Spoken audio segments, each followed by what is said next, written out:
Shikues nderuar, ju përshëndesim, rikthyer sërish në TikTok, do ndalemi ditën e sotme tek zhvillimet tashmë atë se çka po ndodh në lindjen e mesme dhe më pas do ndalemi edhe tek lidhjet e Serbisë me Rusin. Ndërkaq vetëm pak orë më parë nga shtëpia e Bardh Donald Trump deklaroi se SBA mund të largohen nga Irani brenda 2 ose 3 javësh, duke pretenduar se objektivat tashmë janë arritur dhe se madje ka ndodhur një ndryshim i regjimit në Teheran, por a është kjo një fitore e shpejtë apo nga ana tjetër kemi një iluzion të rrezikshëm që fshin ndoshta një përshkallëzim akoma më të madh dhe apo mbyllet lufta apo sapo po hyn tashmë në fazën më të rrezikshme. Dhe sot gjitha këto do t'i analizojmë me zotin Korab Blagaj. Korab, përshëndes Kresja. Përshëndetje, faleminderit. Atëherë, Korab, për të nisur me atë që unë sapo thash, nëse do të kemi një largim nga Teherani, a mendon se është realiste që SBA tashmë do të tërhiqen nga Irani brenda 2 ose 3 javësh, apo ndoshta e sheh këtë më shumë si një deklaratë politike ashtu si ka ndodhur edhe herë të tjera?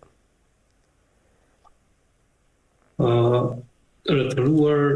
analistëve dhe ushtarakëve amerikanë,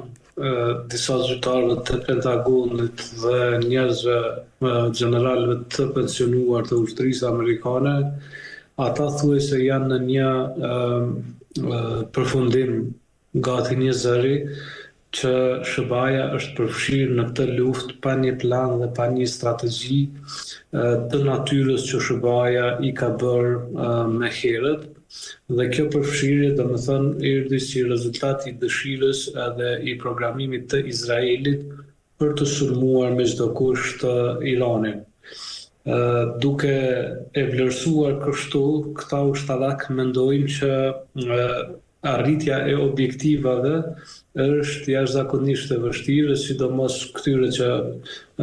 thot zoti Trump që janë arritur, sepse kemi pasur edhe me luftën 12 ditore të njëjtën ngjarje. Ata thanë që kemi bombarduar centralet bërthamore të Iranit, rezultati është i plot. Pastaj çfarë kuptimi pati, domethënë kjo luftë përsëri, nëse motivi kryesor ka qenë goditja e centraleve bërthamore dhe shembja e programit të një arme bërthamore për Iranin. Pra vetë fakti se ndodhi një luftë e dytë, pas asaj 12 ditore të parë, tregon që as nuk ishin arritur objektivat, apo ka pas objektivat të tjera të cilat zakonisht nuk duan që t'i flasin. Dhe në këtë kuptim vlen edhe një vlerësim i deri tanishëm. Presidenti Trump është gjithçka tjetër përveç asaj që e ka folur në publik. I ka fituar zgjedhjet duke thënë që SBA-ja do të largohet nga luftat, SBA-ja do të dalë, interesi i SBA-s do të jetë prioritari, Amerika e para, dhe ka premtuar që do ta ndalë luftën në Ukrainë dhe shumë agjenda të tjera publike, por që në themelimin e kabinetit të tij ne e pam dhe patëm paralajmëruar që ato domethënë kanë qenë pikat e fushatës zgjedhore, por që ky president nuk do t'i përmbahet. Dhe të fakti se ka një ministër lufte të ekstremit, si themi, dhe të mendësisë së supremacisë së bardhë, me ato si themi, me ato tatuazhet brenda trupit, domethënë ku ka të vizatuar edhe kryqin e ka dhe disa fjalë të tjera domethënë në trupin e tij, tregonte domethënë për kursin që do të ndjej kjo. Duke u referuar këtyre ushtarakëve dhe të vërteta ose ngjarjeve që kanë ndodhur gjatë presidencës së Trumpit, unë mendoj që gjithçka që deklarohet prej tij duhet të merret me rezervë, sepse mund të jetë kjo një strategji të cilën po e përdor ai dhe SBA-ja, që nuk ka qenë në traditën e presidentëve amerikanë. Prandaj domethënë në mëngjes thotë që do të sulmohemi, në mbrëmje që do të sulmohemi, në mbrëmje thotë do të tërhiqemi, pastaj jep ultimatume, pastaj nuk i mban ato ultimatume, pastaj thotë do ta hapim në ngushticën e Hormuzit, tani thotë që do të largohen e të tjera. Por do doja të shtoja që në këtë përballje është shfaqur një karakteristikë interesante e gjithë kësaj. Njerëzimi po futet në atë që tenton ta shmang luftën e përgjithshme botërore si një luftë totale, por është futur në një cikël luftrash të cilat janë të lidhura me njëra tjetrën. Duke qenë kështu, kjo luftë me Iranin i ka konvenuar edhe akterëve të tjerë, i ka konvenuar Arabi Saudite që nuk e do Iranin si fuqi rajonale, i ka konvenuar Izraelit, po ashtu në anën tjetër edhe Turqia ani pse nuk e thot, por i intereson një Iran më i dobësuar se sa ai që mund të shfaqet si rival në rajon. Në anën tjetër edhe për Rusin i intereson jashtëzakonisht shumë që SBA të jetë angazhuar në një luftë tjetër që të jetë më aftë për të përballuar frontin e Ukrainës. Sytë e Kinës po ashtu janë në drejtim të kësaj lufte, të kësaj betejë, qoftë për të parë zhvillimet teknologjike dhe për të provuar disa nga ato zhvillime teknologjike, por në anën tjetër dëshiron që SBA të jetë angazhuar në një luftë që të lodhet edhe, domethënë, ka rrëshqitur njerëzimi në një cikël luftrash që janë të lidhura me njëra tjetrën dhe tani askush nuk e ka të qartë se kjo luftë në çfarë ose te cili teatër lufte tjetër do të shkojë, sepse e pam, domethënë, kur filloi lufta në Ukrainë, kemi pasur ngjarje, patëm sulmin edhe në Banjska, tentimin e Serbisë për të hapur një problem për NATO, për KFOR-in edhe këtu. Pastaj ajo nuk funksionoi, ndodhi sulmi i tetorit në Gaza, dhe kështu lëvizjet në Siri, që ishin lëvizje dramatike, domethënë ndryshimi i regjimit në Siri, dhe të gjitha këto janë të lidhura me njëra tjetrën. Janë grupe interesa shumë interesante dhe e bëjnë pak të vështirë analizën. Por këto që SBA do të tërhiqet brenda 2 javësh dhe të tjera duhet të merren me rezervë, me rëndësi është që të shihen veprimet konkrete dhe të analizohet, të bëhet analiza e fakteve dhe e arritshmërisë së rezultateve nga kjo luftë. SBA nuk i ka arritur caqet strategjike të kësaj lufte, me vetë faktin që tashmë është kthyer në një profit jashtëzakonisht të madh për Iranin, në vend që të mbyllej rubineta financiare që e mban regjimi iranian, tashmë është e kundërta. Nafta e Iranit që ka qenë sankcionuar për vite të gjata, për dekada të gjata, energjia iraniane ka qenë sankcionuar, tashmë po blihet edhe nga vetë amerikanët dhe me çmime shumë më të larta. Pastaj ka ndodhur një zhvillim interesant në të gjitha ngushticat botërore në rrugët e energjisë, në kanalin e Panamas, në Bosfor, në kanalin e Suezit dhe në të gjitha rrugët ka kaluar energjia, shtetet që i kanë kontrolluar ose ka kaluar në për territorin ose në influencën e tyre kanë pasur taksa për këtë energji që ka lënë tani. I vetmi ka qenë Irani, i cili nuk ka tatimuar asnjëherë asnjë anije në grykën e Hormuzit dhe tashmë gati se po e arrit këtë gjë dhe tashmë është e qartë, ata duan domethënë që të kenë kontroll të plotë mbi ngushticën e Hormuzit dhe të vënë një taksë prej 10% për të gjithë energjinë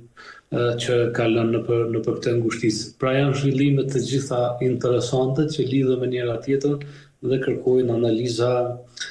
të thelluara, të ngadalshme dhe unë mendoj që do të ishte mirë që të kishim grupe ekspertësh të lamive të ndryshme që bashkërëndojnë mendimet të tyre dhe analizat të tyre për t'ia bërë publikut shqiptar pak më të qartë se çfarë po ndodh, çfarë mund të ndodhë të tjera. Është e rëndësishme sepse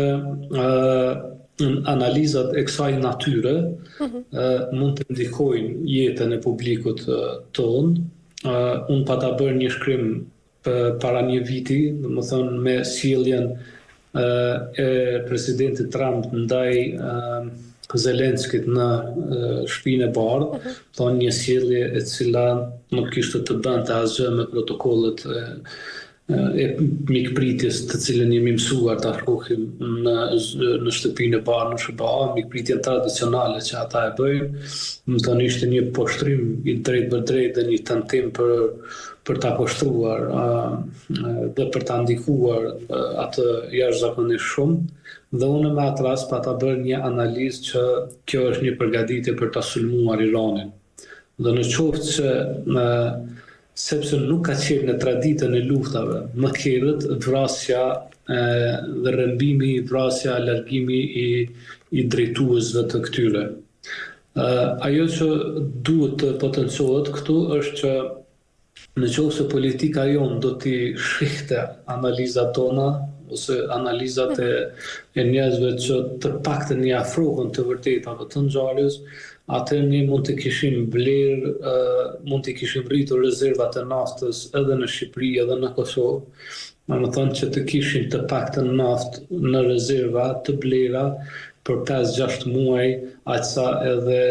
për këtë lëvizje tjetër, dhe më thënë, e jo t'i nënshtrohet populli jonë, më thënë, vetëm për shkak se politikanët ta nuk janë të aftë dhe nuk duan të dëgjojnë këshillat e ekspertëve, të marrin vendime që do të lehtësonte jetën e shqiptarëve. Me sa pash në Shqipëri një litër naftë për momentin është rreth 2 euro, që është shumë e lartë në krahasim me të ardhurat e qytetarëve shqiptarë. Pra, këto analiza janë të rëndësishme të mblidhen ekspertë me mendime të ndryshme për të dhënë analiza sa më të sakta dhe është po ashtu e rëndësishme që vendimarrja të ketë kujdes me këta zera sepse mund ta ndikojë drejt për drejt jetën e qytetarëve tonë. Vlen të theksohet edhe një plan i vjetër të cilin e pati deklaruar udhëheqësi i luftës në kundër Jugosllavisë, generali Wesley Clark, që njerëz brenda Pentagonit i patën thënë atij dhe e pati bërë publike që është marrë vendim që do të destabilizohen një numër i madh i shtetës në lindjen e mesme dhe duke filluar atje nga Somalia, Afganistani, Iraku, Siria, Libia dhe i fundit domethënë ka qenë Irani. Duke e parë këtë lloj strategjie, mendoj që iranianët kanë bërë një lëvizje shumë interesante për të ju kundërvënë asimetrisë së SBA-ve, sepse në të gjitha luftat paraprake që i ka zhvilluar SBA-ja në lindjen e mesme me shtetet që i përmenda, kanë synuar drejtuesit e shteteve, ju kujtojmë Gaddafin, kujtojmë Saddam Husseinin e të tjera, që në momentin e kapjes së tyre shteti ka rënë. Dhe të njëjtën strategji tentuan që ta bëjnë edhe ndaj Iranit, por iranianët kanë marrë mësim nga luftat paraprake dhe udhëheqësia e tyre as nuk u fsheh, domethënë që të mbrojë prej një sulmi ose prej vrasjes së tyre. Dhe e dyta, domethënë, kanë arritur të krijojnë mekanizëm shumë të lehtë të rizgjedhjes të drejtuesve pasues, qoftë në rangun e generalëve ushtarak, qoftë tek ata politik, dhe kjo e bën domethënë të vështirë atë synimi strategjik të Izraelit dhe të SBA-s për ta ndryshuar regjimin iranian. Pra, ky është një lloj, si themi, përshkrimi paraprak që e komplekson analizën tonë, por për të rikthyer edhe një herë të pyetja fillestare, unë mendoj që ne duhet të shohim veprimet, të analizojmë a janë arritur objektivat, sa larg janë arritur objektivat, duhet analizuar asimetria në betejë që iranianët shumë të zgjuar, domethënë po bëjnë një luftë asimetrike në të cilën një dron i $20,000 duhet të interceptohet dhe të rrëzohet duke shpenzuar rreth 16 milion euro ose 4 raketa të sistemeve amerikane dhe izraelite, që është një kosto dhe një asimetri jashtëzakonisht e lartë. Iranianët e kanë ndikuar këtë luftë duke i dhënë problemin të gjithë botës mbarë me koston energjetike, me koston e naftës dhe është i prekur absolutisht i gjithë tregu global. Po ashtu ka sulmuar të gjitha caqet ushtarake në lindjen e mesme, ushtri ose kazerma, si themi baza strategjike të SBA-s, radarë të kushtueshme, dhe e ka thyer një herë për gjithmonë mitin që SBA-ja është në lindjen e mesme për t'i mbrojtur shtetet të tyre, veçanërisht Kuvajtin, shtetet aleate, kësaj Kuvajtin, Arabinë Saudite dhe të tjera, domethënë Katarin, Emiratet, e kështu me radhë, domethënë ata u përballën me sulme të drejtë të Iranit dhe gjitha kjo domethënë ka shkaktuar një si themi një katastrofë në mendimin edhe në atë comfort zonën që ishte futur komplet gadishulli arabik me theks të veçantë bota arabe, e cila që nga vitet 70 deri me sot më thënë kanë një disproporcion të jashtëzakonshëm teknologjik. Ata kanë rënë prej mendimit që paguajmë dhe do të na mbrojnë, ndërkohë që iranianët edhe pse të shantazhuar ose të ndalur, të penguar nga sanksionet e gjata ndërkombëtare, janë futur prodhimeve teknologjike, sidomos dronëve dhe raketave, dhe kanë ndërtuar domethënë një sistem të sofistikuar përgjigje ndaj çfarëdo agresori, përfshirë edhe Shtetet e Bashkuara, të cilat kuptohet domethënë kanë një përparësi të lartë teknologjike në aviacion,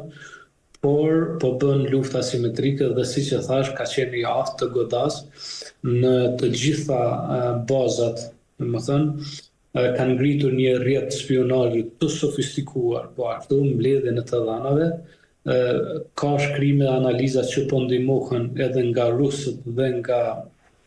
kinezët me të dhëna inteligjente, domethënë sidomos për anijet dhe luftanijet e mëdha, aeroplanmbajtësit e mëdha që SBA-ja i ka vendosur atje. Ajo që e ka ngritur shqetësimin ndërkombëtar është edhe kapaciteti i Iranit për të sulmuar bazën e largët prej 4.000 kilometrash, do të thonë që në qoftë se iranianët kanë raketa që janë të afta të shkojnë në një distancë prej 4.000 kilometrash, atëherë asnjë kryeqytet në Evropë nuk është i pagoditshëm. Të gjitha këto do të thonë flasin për një regjim, çado që nuk na pëlqen neve, do të thonë që e ka orientuar kombin iranian drejt një koncepti të mbrojtjes dhe asimetrin teknologjike ose e ka orientuar jo në zhvillimin e avionëve, por në zhvillimin e sistemit të raketave. Iranianët flasin që po shpenzojnë raketat e prodhuara deri në vitin 2014, që janë edhe 10 vite ose 11 vite të tjera, domethënë ata thonë që kanë në stok raketat të prodhuara edhe pas vitit 2014, domethënë dhe lënë të kuptojnë që në 10 vjeçarin e fundit teknologjia e tyre raketave nuk është ekspozuar, domethënë është mbajtur si sekret ushtarak dhe ato tentojnë që të shantazhojnë ose si të themi që të japin mesazhet për kundërshtarët e saj në këtë radhë, domethënë për Izraelin, por edhe SBA-n që po ndihmon Izraelin. Qartë, kur nga ana tjetër, e gjithë kjo situatë tashmë si e ndryshon balancën e fuqisë në lindjen e mesme dhe nga ana tjetër, cili është roli që mund të luajnë tashmë aktorët si Rusia apo Kina në këtë fazë të konfliktit? Ndihma e Kinës, siç e thash, fshihet në teknologji dhe në informacione të klasifikuara, sidomos ato që kanë të bëjnë me inteligjencën artificiale, me llogaritjen e saktë të objektivave dhe të zhvendosjes së objektivave. Mos të harrojmë, Irani ka goditur edhe disa hotele në Emiratet e Bashkuara të Arabe dhe kjo ka ardhur si pasojë e informacioneve që ushtarakët amerikanë të larguan nga bazat të cilat kanë qenë të deklasifikuara, janë vendosur në disa hotele në Emiratet e Bashkuara Arabe dhe ata i kanë konsideruar si çështje legjitime goditjen e tyre. Pra të gjithë ky informacion ka nevojë që të jetë i updateuar në kohë reale dhe unë mendoj që spionazha ose agentet iranian bashkëpunojnë ngushtë me ata kinez dhe rus. Ajo që vrejhet në të gjithë këtë është dhe është vërejtur interesant, ka qenë për analizë sjellja e rusëve ndaj secilit aleat të tyre. Rusët ndihmojnë me teknologji, ndihmojnë me shkencë, ndihmojnë me udhëzime, ndihmojnë, si themi, japin ndihmën e tyre, por kur vije puna në nivele strategjike, do të thonë të një rezistence tepër strategjike, ata zakonisht nuk mbështesin. E kemi parë, do të thonë, ngjarjet në Venezuelë, kur i gjithë sistemi i S-400 dhe S-500 që e ka poseduar Venezuela nuk ka qenë funksional dhe këtë jo funksionalitet, sipas mendimit tim, e ka shkaktuar, do të thonë, qoftë sabotazhi rusisë apo mos ndihma në kohë reale për t'i dhënë në funksion, do të thonë, këto sisteme dhe ndodhi ajo që ndodhi, u rrëmbye dhe u hoq nga pushteti presidenti i Venezuelës.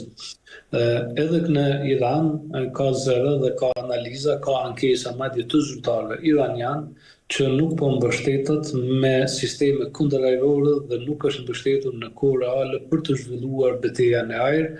dhe për t'u dhënë për të qenë të aftë të bëjnë beteja ajrore, iranianët e kanë pasur patjetër që të kenë në posedim avionet e gjeneratës së fundit të Rusisë, të cilat Rusia nuk ja ka dhënë Iranit. Pra shohim që në momente delikate ajo nuk i mbështet pafundësisht aleatët e saj dhe kjo është edhe një zhgënjim me ata aleat. Aty ishte mbështetur edhe Saddam Husseini dhe nuk i doli. Ajo ndihmë u mbështet edhe Gaddafi dhe përsëri nuk ndodhi e njëjta gjë. U mbështet së fundi kohë edhe në Libi, në Siri,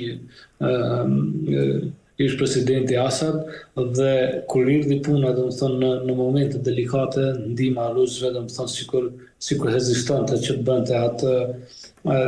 më të mirën, dhe kjo është shfaq Rusinë si një aleat të besueshëm për disa nivele, por jo për nivele, do të thonë, ku kërkohet sistemi që të veprohet në bllokëse të tjera. Pra, sado që rusët janë aleat dhe shesin teknologji, ata në momente delikate po i lënë në baltë aleatët e tyre dhe për këtë arsye shtetet të cilat i kanë parë këtë lëvizje në Irak, në Siri dhe të tjera kanë bërë lëvizje të dhura dhe kanë shikuar në aleancat të tjera dhe këtu potencoj Pakistanin që është mbështetur nga teknologjia ruse dhe të tjera, por kanë ndërtuar një sistem raketor të mbështetur, të bazuar më shumë në teknologjinë kineze se sa ato ruse dhe u pa që ishte mjaft efikase, duke qenë në gjendje të rrëzonte avionet Rafale që i posedonte India me mbi 200 km në thellësi të territorit indian, pa qenë në gjendje fare që të futeshin në territorin e Pakistanit. Pra shtetet i modifikojnë në bazë të ngjarjeve dhe analizave që ndodhin, i modifikojnë strategjitë të tyre ushtarake, aleancat dhe krijojnë mbështetje. Por duhet ta vëtheksim që rusët po tregojnë që nuk janë aleat të besueshëm për atë nivel që t'i mbështesin aleatët të tyre në lufta konvencionale kundër Shtetit të Bashkuara të Amerikës. E qartë, Korab, në fund, mendon se kjo është tashmë një luftë ndoshta për sigurinë globale, apo nga ana tjetër ka interesa strategjike midis palëve dhe kush mendon se do të dalë realisht fitues nëse nuk do të ketë një marrëveshje? Në aspektin strategjik, objektivat e Shtetit të Bashkuara të Amerikës janë që të kufizojnë ekspansionin kinez, zhvillim i hapshëm ekonomik dhe teknologjik, një popullsi jashtëzakonisht e re dhe në terma modern një popullsi smart, shumë e zhvilluar në mendime teknologjike, në zbulime teknologjike, renditet e dyta për ka zbulime shkencore dhe patentime të reja që i bën në botë, me një parti shtet që ka arritur, domethënë, për vite të tëra të mbaj kombin kinez të unifikuar dhe drejt këtij modeli ekonomik që është një gjetje thuajse brillante që nuk kemi mësuar ta shohim tek vendet komuniste, domethënë politika mbahet e sistemit komunist, ndërkohë që ekonomia është e modelit të kapitalizmit. Pra është një fuqi dhe një kërcënim shumë i madh për Shtetet e Bashkuara të Amerikës dhe në dokumentin që e pati prezantuar presidenti Biden, ata e patën klasifikuar Kinën domethënë si armikun kryesor dhe në atë fazë që po tenton domethënë të rikrijojë balancat botërore dhe të depërtoj sidomos në ato vende në të cilat SBA-ja ka më pak prezencë ose më pak interes. Me njëherë nga largimi i SBA-s në Afganistan atë bështëllëk e ka mbushur Kina, largimin e evropianëve nga Afrika e ka mbushur Kina, domethënë largimin e Francës sidomos nga vendet të cilat i pati kolonizuar një kohë e ka zënë Kina dhe ajo ekonomi dhe ai gjigant politiko-ushtarak gjithmonë në rritje e sipër kërkon të kufizohet në aspektin strategjik dhe për këtë arsye kemi pasur objektiv Grenlandën, sepse në Grenland është e vendosur baza më e madhe zbuluese e Shtetit të Bashkuara të Amerikës e aftë të zbuloj çdo raketë që ngrihet dikun nga toka. Sepse atje patën synime domethënë të shkonin investimet kineze, e sidomos me ngritjen e temperaturave ku shkencëtarët presin që të hapen edhe disa rrugë ujore të reja dhe në Grenland mund të zbulohen ose mund të shfrytëzohen edhe mineralet të cilat deri tani kanë qenë të pazbuluara. Në ndy kemi pasur lëvizje drejt kanalit të Panamas, të SBA-ve, domethënë një lëvizje agresive pa precedent. SBA-ja nuk donte në asnjë kusht që në Panama të kishte një primat kinez dhe u orientua në atë politikë, mentre ka bërë një kufizim strategjik të energjisë së Venezuelës në drejtim të Kinës, sepse kjo ekonomi, domethënë ky ekspansion kinez ka nevojë sipas doktrinës amerikane që ti ndërpriten rrugët e furnizimit të energjisë. Dhe për këtë arsye të gjitha lëvizjet e mëdha, domethënë bëhen për shkak të saj, edhe u kufizua dërgimi i miliarda litrave të naftës Venezuelës në drejtim të Kinës. Por, prapë, ajo ngeli si themi për shkak se i ka diversifikuar burimet nga merë energjinë, ajo kishte nevojë edhe për një blokadë të re që vinte nga kanali Hormuzit, sidomos nga ngushtica e Hormuzit, dhe në aspektin strategjik SBA-ja do që ekonomia kineze dhe ky gjigant i rrezikshëm për primatin botëror që të kufizohet. A është arritur në aspektin strategjik, unë mendoj që jemi herët për të folur, në Venezuelë po, në Grenland ka një rezultat të prekshëm SBA-ja, por sa i përket kanalit të Hormuzit, ngushticës së Hormuzit, kjo do kohë deri të qartësohen rezultate strategjike. Dhe përderisa këto rezultate nuk janë të qarta, unë mendoj që aty mund të vazhdohet lufta, mund të vazhdohen pengesat, sepse SBA-si intereson jashtëzakonisht që të ndodhë, domethënë, blokada e furnizimeve për Kinën. Tani, a do të përfundoj lufta? Kush janë përfituesit më të mëdhenj të kësaj? Unë mendoj që janë të lidhur. E ka shpjeguar më së miri Marxi, domethënë në studimet e tija që njerëzimi nuk mund të shmang luftat dhe është ajo xhiroja e fundit e kapitalit kur arrihen të gjitha objektivat dhe ngel kapital për të investuar më thënë, dhe nuk ka ku të investohet, atëherë fillojnë këto spekulimet të mëdha, do më thënë përgatitje e njerëzimit për të rëshqitur në lufta të reja, për të bërë shkatërime dhe për të filluar cikli i ndërtimit nga fillimi. Do më thënë, pavarësisht nga emancipimi, pavarësisht OKB-s që është krijuar për të penguar luftën, pavarësisht filozofive moderne demokracisë dhe shumë ngjarjeve zërave mendimtarëve botërore të tilla, agjendave për t'i bashkuar kombët, për të mos i lënë të shkojnë në lufta, prapse prap po përfundojmë në lufta, dhe janë interesante domethënë që të shihen të gjitha këto, por siç e thash, ka një mori të vendet në përfitim dhe zakonisht luftat bëhen për të zgjidhur dhe probleme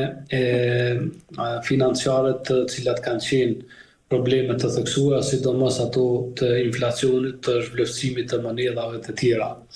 SBA ka një armë strategjike në të gjithë këtë, ka fuqinë e dollarit, të cilën është e aftë dhe më tutje ta imponojë përmes forcës ushtarake, dhe kjo tashmë diket, domethënë, Kina në tregtinë me Rusinë, as nuk mund të përdor rublën as juanin kinez, por atë tregti duhet ta bëjnë me dollarët amerikanë, domethënë ka një fuqi ushtarake SBA që i detyron të gjithë ta bëjnë tregti ndërkombëtare me dollarin. Prandaj mendoj që ka përfitime Irani pavarësisht shkatrimit, ose në qoftë se nga kjo luftë ata kërkojnë tashmë garancione të përhershme që nuk do të sulmohen më, dhe garancione që nuk do të sulmohen më nuk mund të jap as SBA, as Izraeli, as Rusia, as Kina, as kush, por ata me këtë kërkesë për garancion të përhershëm të sigurisë së tyre, ose për qenë të garantuar që nuk do të sulmohen, po e kërkojnë moralisht përpara botës të drejtën për ndërtimin e armëve bërthamore. Pra, atë që ata e thonë, duam garancione që nuk do të sulmohen, në fakt është kërkesa legjitime sipas tyre, ose duan ta legjitimojnë para botës që kombi iranian ka nevojë dhe duhet të ndërtojë bombë bërthamore. E dyta, përfitimet e saj janë të zhbllokimi i sanksioneve që ka qenë për naftën, sidomos për naftën e Iranit, dhe në qoftë se iranianët mund të mendojnë që të kalojnë në bllokun perëndimor, që janë këto, ekzistojnë këto matematika, sado që ndoshta është pak herët të flasim që iranianët ose ky regjim do të tentojë të bashkëpunojë tash tutje me SBA-n, por nuk është edhe aq e çuditshme në qoftë se edhe iranianët të ndryshojnë kursin ashtu siç e ndryshoi Siria, që të kalojnë në bllokun perëndimor dhe të mos e furnizojnë ekonominë kineze me energji për ta sfiduar komplet randin botror. Në anën tjetër edhe SBA ka një, si themi, ka një fitim nga e gjitha kjo, sepse naftën që shkonte në drejtim të Kinës nga Venezuela e mori. Tashmë është i qartë, presidenti Trump nuk thot fare që po shkojmë për demokraci ose për drejtat njerëzit, gjëra të cilat jemi mësuar nga administratat më hershme, ata thonë thjesht nafta dhe Kina, nuk duam që kjo naftë të shkojnë në Kinë, dhe nuk tentojnë as të fshihen më ideologjinë ose veprimet e tyre, nuk duan më fare të legjitimojnë me drejtat njerëzit dhe të tjera siç jemi mësuar të dëgjojmë. Ata kanë kaluar në koncepte të drejtë për drejta, nafta, energjia nuk duhet të shkojnë në Kinë, dhe ky është objektiv strategjik i tyre. Vlen të përmendet edhe një ngjarje që mund të ndodhë, për mendimin tim, shtetet islamike, ajo bota islame si jemi mësuar ta quajmë, ka pasur një tronditje nga të gjitha këto zhvillime, sepse ka pasur investime marrëmendse të Arabisë Saudite në ekonominë dhe në industrinë ushtarake të SBA-ve, dhe janë mira miliarda të paguara për ta mbrojtur Arabinë Saudite, mbrojtje të cilën SBA-ja nuk po jep. Pra ata do të ndalen për një moment dhe do ta rimendojnë strategjinë e tyre, dhe tashmë ka zëra që Pakistani bërthamor me Turqinë industriale dhe me Iranin jo problematik të fillojnë një koncept të një NATO në modelin e NATO-s, dhe më thonë të kryojnë një koncept të NATO së vendeve muslimane, si të themi një pakt të vendeve muslimane dhe të ecet në drejtim të stabilitetit. Por është aktori kryesor që i pengon të gjitha këto, ai i cili edhe ka aftësinë të shkaktojë dhe të nxjisë lufta, të shkatërrojë edhe projekte globale, që është Izraeli,